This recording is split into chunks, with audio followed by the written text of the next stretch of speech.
também. Muito obrigado, viu? Me sinto, e eu gostei, que o senhor disse que eu podia ficar à vontade, né? Glória a Deus. Então, não vamos se preocupar com o horário, porque o tempo é de Deus. Amém, irmãos? Não, mas eu vou terminar no horário, irmãos. Glória a Jesus. Louvado seja Deus. Eu quero pedir aos irmãos que, por favor, abram suas Bíblias comigo. O Evangelho de Jesus Cristo, segundo escreveu Mateus, capítulo de número 11. Glória a Deus. O versículo é o número 16. Vamos ler até o 19. Eu peço de presente nessa noite a sua atenção, tá bom? Eu prometo terminar no horário. Glória a Jesus.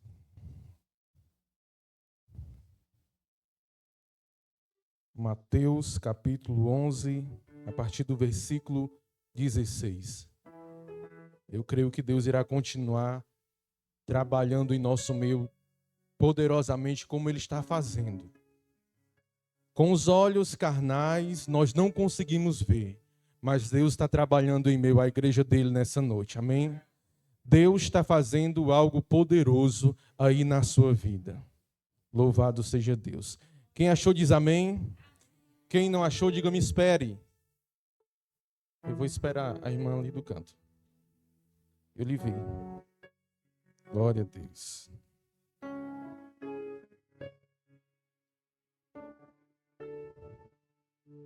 Glória a Jesus.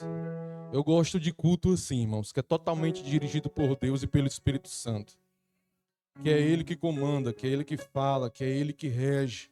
E sem orações genéricas. Aquela que ou resolve pouca coisa ou não resolve nada. Quando tiramos para orar, temos que orar de verdade, até Deus nos atender. Glória a Jesus. Por isso que a igreja é feliz, por isso que a igreja é alegre. Aleluia. Glória a Jesus. Vamos lá, meditar na palavra de Deus alguns minutos. Vamos levar essa porção da palavra de Deus para casa, porque a semana começa e os desafios também. E não são poucos. Diz assim a palavra de Deus. Mas a quem hei de comparar esta geração?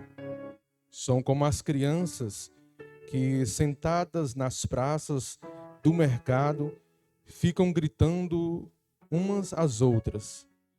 Nós vos tocamos músicas de casamento, mas vós não dançastes. Entoamos lamentos fúnebres e não pranteastes. Assim veio João, que jejua e não bebe vinho, e dizem, este tem demônio.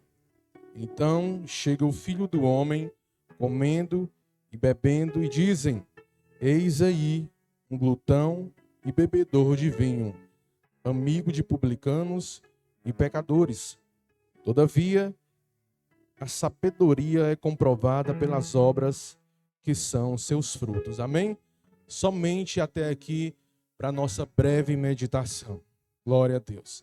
A gente voltar no Antigo Testamento ou nos capítulos anteriores, a gente pode compreender, irmãos, por favor, preste atenção pela história, que o povo, ele era guiado por Deus, era guiado pelas profecias, o povo de Israel.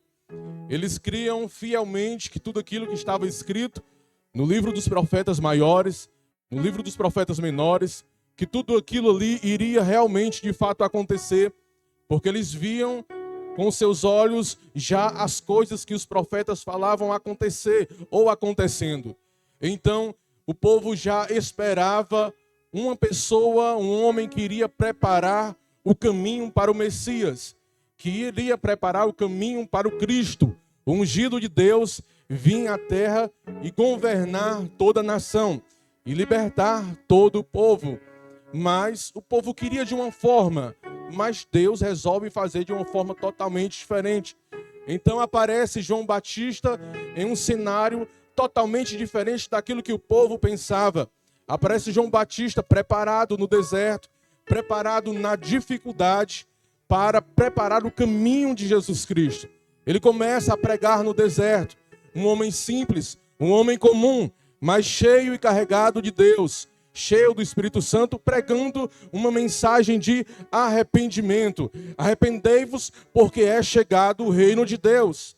Muitos acreditavam, muitos iam ter com João Batista, mas uma grande massa do povo, uma grande maioria não acreditava, porque não imaginavam que ele queria preparar o caminho do Cristo, iria vir dessa forma, iria vir desse jeito. Logo seguinte vem Jesus Cristo de Nazaré, pregando também, fazendo a obra do Pai, mas o povo não acreditou que aquele realmente era o Cristo, porque o povo esperava por um governo terreno, um governo político, um governo que fosse abençoar o povo, e não um governo que viesse pobre, nascido numa manjedoura, vestido de roupas normais, caminhando sem um cavalo real ou sem uma guarda real.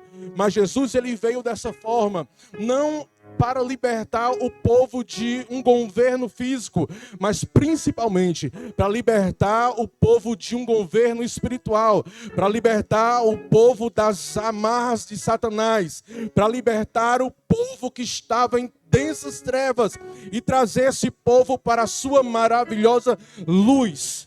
Essa é a vontade principal de Jesus, é libertar o homem, é libertar a mulher das prisões espirituais. Preste atenção do que nos aprisionam, irmãos. E queira ou não, não tem, como o pastor falou aqui anteriormente, tem certas coisas que não há como fugir.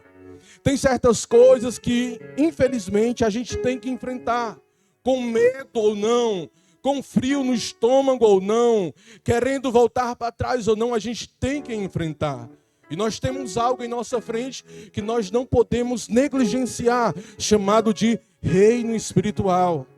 Que nós não conseguimos ver, como nós estamos vendo aqui os irmãos. Mas há um reino, há um inimigo que quer destruir a minha vida, e é todos os dias, de manhã, de tarde, de noite. A Bíblia diz que ele não tem outro trabalho. Todo dia ele tenta roubar a mim e a você, destruir a mim e a você, acabar com nossas vidas. E a gente ligado no mundo moderno de hoje, celulares, trabalhos, muitas comunicações, acabamos esquecendo desse mundo espiritual que está em todo tempo em movimento. E Deus me trouxe aqui nessa noite para descortinar esse mundo para você, que por uma hora a gente esquece que temos um inimigo, esquecemos que temos um adversário e que ele está a trabalhar. E nem tudo aquilo que acontece na nossa vida é normal. Uma dor de cabeça, pensamentos de morte, pensamentos de suicídio, pensamentos que do nada vêm na nossa mente, uma frieza terrível, uma vontade de não ir mais para a igreja. Pensamentos que vêm do irmão, dos obreiros, do pastor, da mulher do pastor, que vem na nossa mente, a gente dá ouvido ao diabo e diz, é verdade, vou fazer isso. E o inimigo nos prende em uma prisão espiritual em casa, no quarto, na cama, nos levando a tomar remédios, nos levando a ir para a depressão. Quem aqui já não teve esses pensamentos e essas vontades terríveis? Como o pastor que falou, eu também já passei por isso. Irmãos, é algo que a gente não pode fugir. Hoje eu estou aqui pregando com a graça de Deus. Mas há alguns anos atrás, eu já cheguei para minha mãe e pedi, por favor, me leva para um hospital mental, porque eu não aguento mais. Mãe, dá para a senhora ir comigo ao hospital que trata da mente? Porque eu não estava aguentando mais. Eu não estava aguentando mais a pressão. Sim, eu era crente. Sim, eu estava na igreja. Sim, eu estava servindo a Jesus. Mas chegou um momento que pesou tanto, a batalha pesou tanto que eu quis me render. Mas graças a Deus, tinha alguém que por mim levantou as mãos e clamou pela minha vida. E Deus entrou com providência e tirou aquele peso. E tirou aquela prisão espiritual. O mesmo Deus que me tirou está aqui, com as mãos estendidas sobre você. Toda mentira, eu já quero profetizar nessa noite. que toda mentira que Satanás lançou sobre a sua mente, todo engano que Satanás lançou sobre a sua mente, esta noite Deus vai arrancar. Esta noite Deus está arrancando toda mentira, todo ninho que Satanás tem feito na sua mente. Deus está passando e está arrancando. Você não vai sair daqui da mesma forma que você entrou. Vai sair daqui mais leve. Vai sair daqui crendo mais no Senhor. Vai sair daqui crendo no seu chamado e que você não pode parar. Aquele que está comigo, levanta a mão e dá um grito de glória a Deus aí. Aleluia!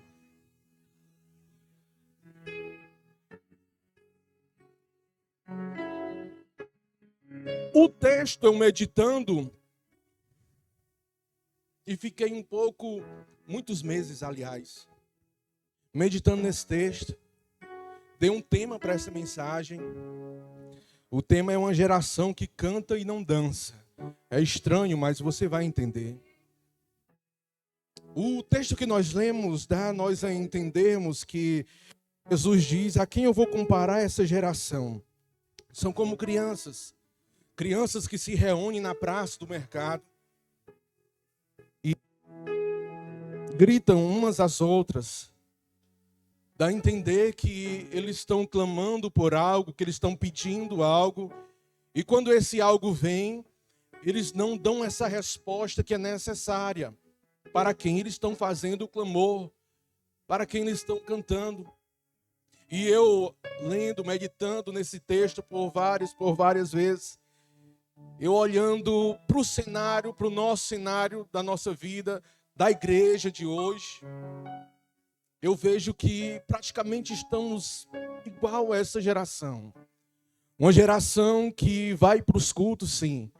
Uma geração que tem muito conhecimento de Deus. Que clamamos, levantamos as nossas mãos durante os cultos, durante as orações, durante os louvores.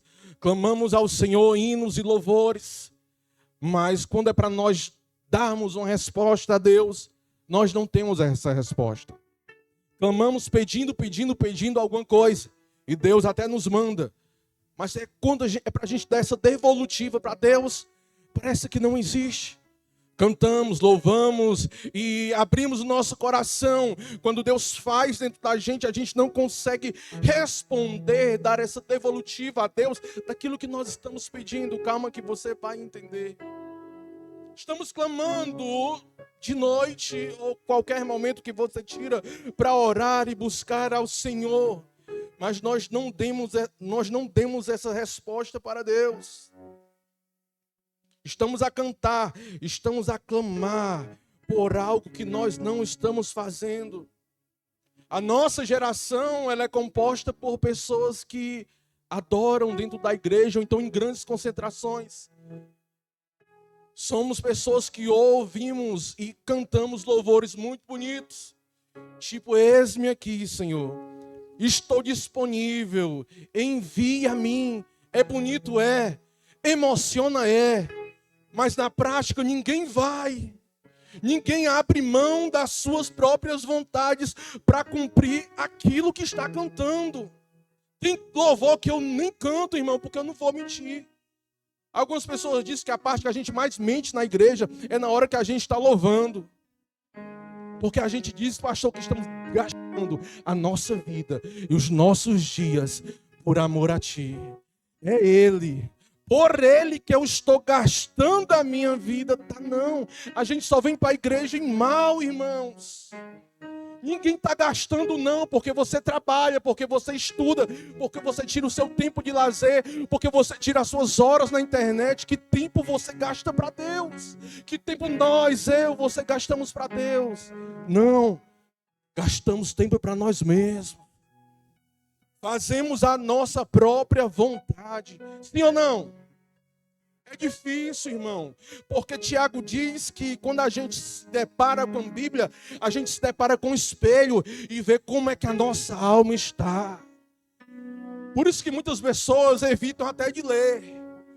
Tem um preconceito com quem prega a palavra de verdade, porque ela confronta, ela vai aonde nós estamos errando. e a nossa boca está cheia de louvores a Deus. Me leva a um lugar onde só você e eu, Senhor, se sentimos um perto do outro. A Bíblia diz: achegai-vos a mim e eu achegarei a vós outros. Me achareis quando me buscares de todo o vosso coração. Batei e a porta será aberta. Clamai, Deus vai ouvir. É eu que tenho que ir ao Senhor. É eu que tenho que buscar a Deus. E a gente canta essas declarações do Senhor. Senhor, me leva a um lugar. O teu quarto está lá. Vai lá. Me leva a um lugar. O monte está lá. Vai lá. Clama ao Senhor. Busca ao Senhor. Não espera o leito de hospital, não.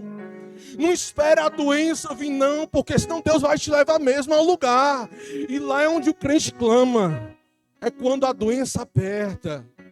É quando os problemas vêm, aí Deus nos leva ao lugar mesmo de verdade, onde a gente precisa estar. Aleluia, eu creio que Deus hoje está colocando um óculos ou limpando a nossa visão sobre aquilo que nós precisamos fazer. É ruim? É. Bezetacil eu tomei mais de 12, mas também ela resolve tudo.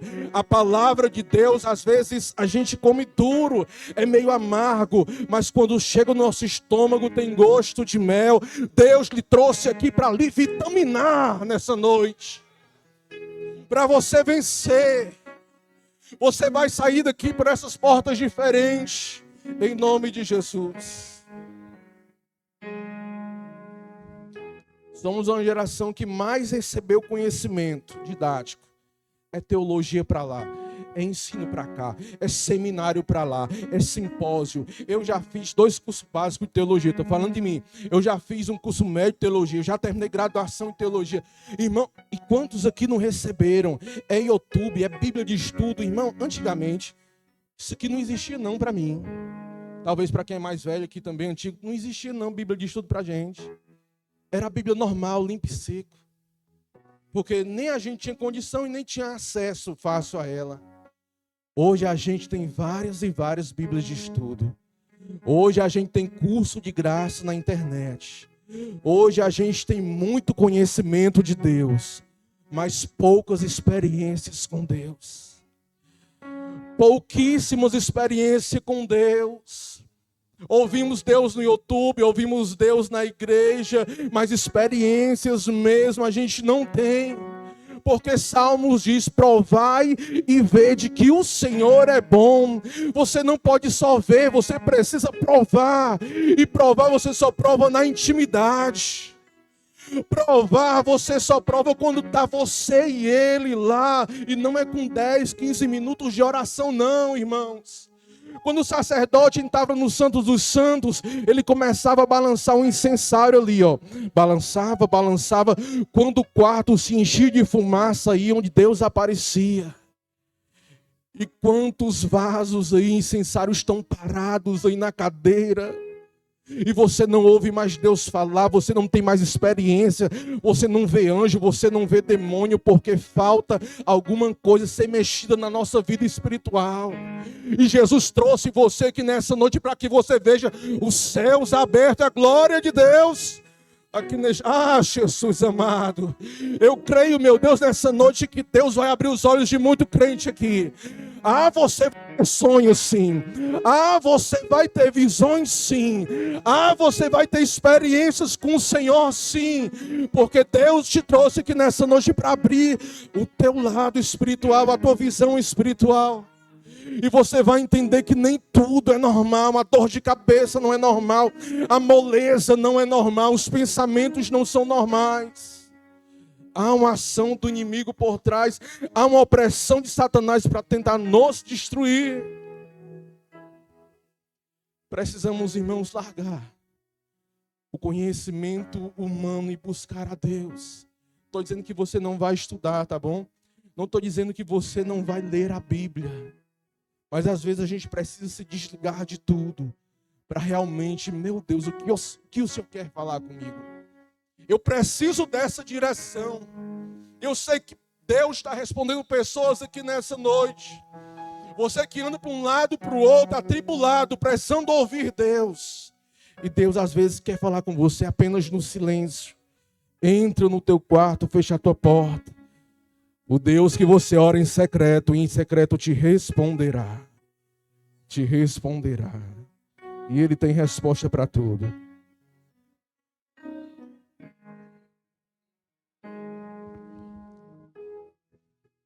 Glória a Deus. 1 Coríntios capítulo 2. Rapidinho aqui para...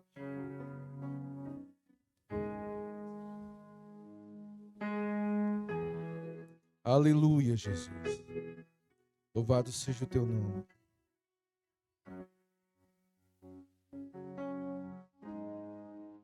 Primeiro Coríntios capítulo 2, versículo 3 até o 5 diz assim: E eu estive convosco em fraqueza e em temor e em grande tremor. E a minha palavra e a minha pregação não consistiram em palavras persuasivas de sabedoria humana, mas em demonstração do Espírito e de poder, para que a vossa fé não se apoiasse em sabedoria dos homens, mas no poder de Deus. Mas no poder de Deus. Guerra espiritual só se vence com poder. Guerra espiritual não se vence com os nossos cursos, mas guerra espiritual só se vence com oração. E Deus está descortinando na sua frente aqui agora, para lhe mostrar que você tem acesso ao poder dele. Que você tem acesso às armaduras espirituais. Quantas batalhas eu e você nós temos perdido, hein? Só você agora, pense aí com você, quantas batalhas você tem perdido, porque não tem se apropriado, se apoderado das armaduras, das armas que Deus tem nos dado. Do poder de Deus. É só o poder de Deus que quebra o jugo. É só o poder de Deus que desfaz a obra do inimigo, as obras de macumba. É só o poder de Deus que acaba com a moleza que você pensa que é normal. É só o poder de Deus, irmãos, que traz novamente a alegria de viver. E esse poder está aqui à disposição nessa noite. Basta você pedir, basta você tomar posse, basta você dizer: meu Deus, eu quero, é sobre mim, derrama sobre a minha vida. Aleluia, Jesus. Apóstolo Paulo era dotado em sabedoria, mas tem um momento que ele teve que deixar a sabedoria de lado, porque câncer não se resolve com sabedoria, porque doenças da alma não se resolve com sabedoria. Porque doenças no corpo, irmão, não se resolve com sabedoria. Quando eu cheguei no médico, lá no HGF, fiz uma pilha de exame, porque eu estava com problema nos rins. O médico jogou 5 horas da manhã, uma pilha de exames sobre a mesa e disse: não sei o que é que você está fazendo aqui, porque você não tem nada nos rins. E ali foi algo que Deus arranjou para mim nunca mais sair da presença dele. Se você voltar para o mundo, eu lhe pego. Então eu estou aqui, pegue por Jesus. Aleluia, Jesus. Se renda ao Senhor nessa noite. Se renda ao seu chamado. Mas se renda mais profundo ainda. Se renda ao profundo de Deus. No raso qualquer coisa te pega, mas desce mais, mergulha mais. Não tem medo de mergulhar, não tem medo de se molhar, não tenha medo de entrar no rios do Espírito, porque lá tem coisa grande para mim e para você. Oh, Espírito Santo de Deus. Eu sei que tem coisas aqui acontecendo, Deus, no mundo espiritual. Eu sei que Deus, Jesus, nessa noite está despertando o crente aqui. Eu sei que Deus está trazendo de volta dons espirituais, renovando sobre a tua vida aí. Ramandagassuyande cantarabachandarai. Remandogossuyande cantalabai. Deus tem para te dar. Aleluia. Senhor Deus. Somos a geração que mais recebe conforto, lindos prédios, nada contra as cadeiras, nada contra os bonitos prédios, milionários. Nós temos equipe de mídia, recepção, nós temos equipe de tudo, irmão, nas nossas igrejas. Telões de LED, ar-condicionado. Mas infelizmente nós não temos as mesmas manifestações que antigamente. Antigamente era só pandeiro e palma. Estou dizendo não do que eu ouvi falar, estou dizendo do que eu vi. A minha infância foi em uma igreja chamada Deus e Amor. E nas paredes, irmão, era cheio de amuleta e cadeira de roda. E eu vi as pessoas ouvindo novamente. Eu vi as pessoas enxergando novamente. Minha mãe me levou para a cruzada que teve na Praça José de Alencar. Eu tinha 10 anos de idade. Uma grande multidão, mais de 4.000 pessoas ali. Todo mundo esperando o pregador da tarde. Quando o pregador entra de cabeça baixa no altar, ele com Bíblia pequena, ele vai até o altar, abre a Bíblia, não cumprimenta a multidão. Ele lê um texto que eu me lembro até hoje, que dizia que Jesus curava.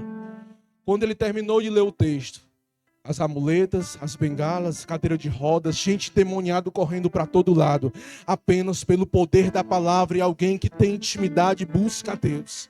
Era muito demônio, era muita cadeira se levantando, era muita amuleta se levantando, porque tinha alguém que buscava e cria que Deus faz, e cria que Deus pode fazer ainda. O mesmo Deus que operou lá, também opera hoje aqui. O mesmo Deus que fez lá também faz hoje aqui. Eu não sei o que você entrou aqui. Eu não sei qual a enfermidade. Eu não sei o que está doendo. Mas o mesmo Deus que curou no passado também cura aqui nessa noite. E eu carrego essa fé louca comigo. De crer. Porque a Bíblia que me garante, os sinais seguirão aqueles que creem. Há 2 anos atrás apareceu um caroço nas minhas costas. Eu já fiquei logo com medo, porque eu morro de medo de médico. E o caroço começou a crescer e a dar choque. Bem aqui nessa região. E todos os dias, quando eu ia orar, eu colocava a mão. Meu Deus, faz desaparecer. Meu Deus, faz sumir esse caroço. Queima, Jesus, queima, Senhor, esse caroço para desaparecer. Passando os dias, eu orando, eu fui colocar a mão para orar. De costume. Coloquei a mão, não tinha mais caroço. O caroço sumiu, o caroço desapareceu até hoje, parou de dar choque nas minhas costas. Deus só precisa de alguém que crê, irmãos. Deus só precisa de alguém desesperado por Ele, por uma cura, por uma resposta. Pode ter 70 pessoas aqui, mas se tem alguém aqui que está clamando, precisando de algo, Deus é fiel para te ouvir, Deus é fiel para te atender, Deus é fiel para te escutar nessa noite e fazer algo grande e poderoso. Em nome de Jesus. Glória a Deus. Louvado seja Deus. Eu tinha uma vigília antigamente, eu fiz uma mini vigília. Era todo sábado, de 11 até a meia-noite. Pedi aos meus pastores permissão para fazer. Começou pouquinhos irmãos. E pelo que acontecia, começou a vir mais e mais gente. E Deus operando, e Deus libertando pessoas vomitando obras de macumba, pessoas sendo curadas de caroço.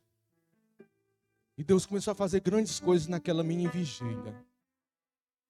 Porque lá tinham pessoas que precisavam de alguma coisa. Precisavam de algo. Precisavam ser batizadas pelo Espírito Santo. Hoje na nossa igreja tem LED, tem tudo, irmão. Na minha igreja tinha até máquina de fumaça. Mas ninguém era batizado com o Espírito Santo.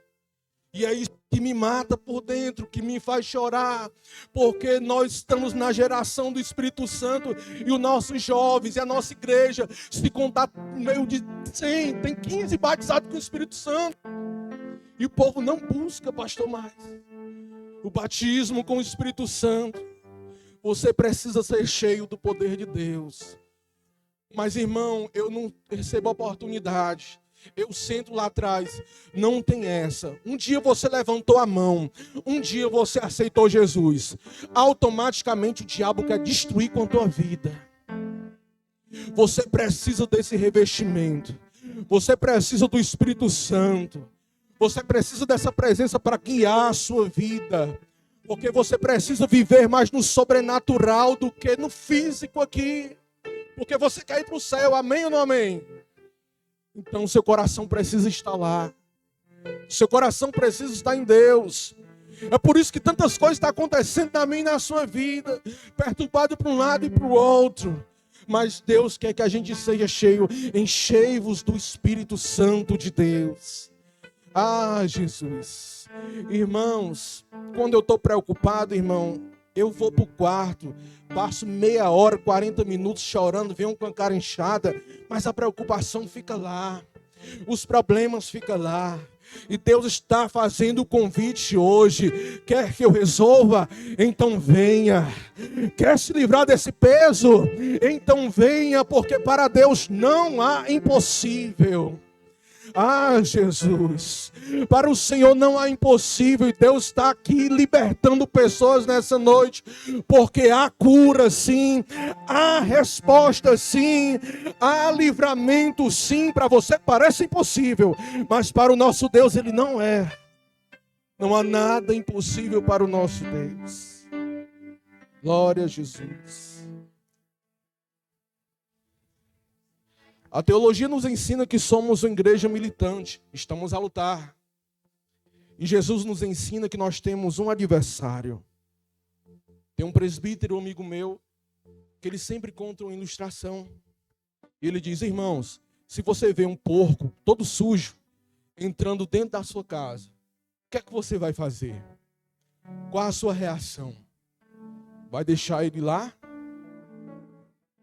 Ou vai colocar ele para fora? O que é que você vai fazer? Com certeza todo mundo aqui, embora fique com medo, se for um porco grande até eu fico, vai colocar o bicho para fora, né? Mas será que nós estamos fazendo isso? Ou nós estamos se acostumando com aquilo que Satanás tem colocado dentro da nossa casa? Estou falando dentro da nossa casa porque já eu vou lhe explicar. Ou nós estamos se acostumando com tudo aquilo que Satanás tem colocado dentro da nossa casa? Tudo aquilo que Satanás tem jogado no nosso corpo, na nossa vida e na nossa mente. Será que a gente tem se acostumado com isso? Efésios capítulo 6, versículo 10, fala descrição daquilo que Jesus, Deus, deixou para nós. Armas espirituais, espada do Espírito, escudo da fé, capacete da salvação. Ah, Jesus, é muita coisa. E tem gente, pastor, aqui com o armário fechado. Deus deixou as armaduras dele lá, mas ele nunca mais pegou na espada do Espírito. Ele nunca mais pegou o capacete para colocar na cabeça, e Satanás está lançando dardo direto. E ele está perdendo muitas batalhas. Mas Deus te trouxe aqui para te mostrar: ei filho, ei filha, se apodera, pega para ti mesmo. O capacete é para ti mesmo. Deixa Satanás roubar a tua paz. A espada do Espírito é para tu partir Satanás no meio. Não deixa ele te vencer. Não deixa, porque tem um escudo aí preparado para ti. É a tua fé. E com ela tu apaga todos os dardos inflamados do inimigo. Você vai sair daqui dessa noite fortalecido em Deus, disposto a lutar, disposto a jejuar, disposto a orar pelo menos 15 minutos por dia.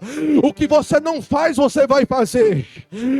E eu vou ver em nome de Jesus as trevas sendo transformadas em luz.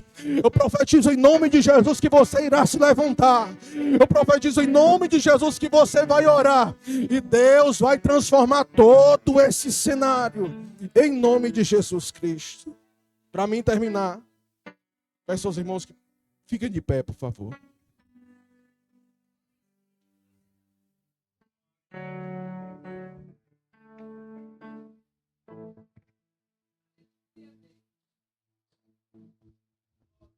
Aprendemos em nossas igrejas que macumba e derivados, umbanda, magia negra, não tem poder sobre a vida do crente.